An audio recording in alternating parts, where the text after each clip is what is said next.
Halos tumaas ng 20 pesos ang kada kilo ng karne ng baboy sa mga palengke sa Metro Manila. Ayon sa ilang nagtitinda, dahil pa rin ito sa banta ng African swine fever. May report si Vel Custodio live. Vel? Gayan, tumaas ang presyo ng mga karning baboy dito sa Balintawak Market. Sapat naman daw ang supply sa demand. Pero ayon sa mga nagtitinda na mas mainam kung mas mapapabilis ang pag-roll out ng African swine fever vaccines para maibsan ng inflation.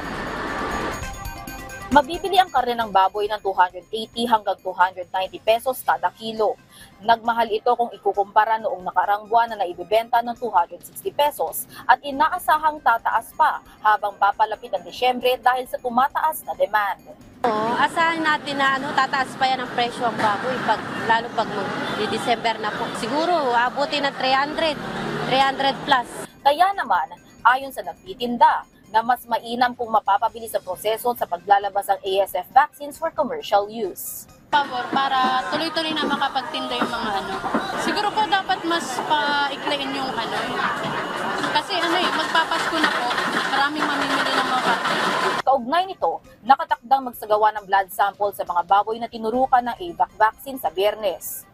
Ayon kay Pork Producer Federation of the Philippines Chairman at AGA Party List Representative Congressman Nick Briones, kapag pumasa ang antibodies ng 70 hanggang 80% sa loob ng 28 araw, mas makasisigurado na hindi natatamaan ng ASF ang mga baboy. Sa huling blood sample noong August 2023, 40% ng antibodies ang naitala ng AVAC vaccine.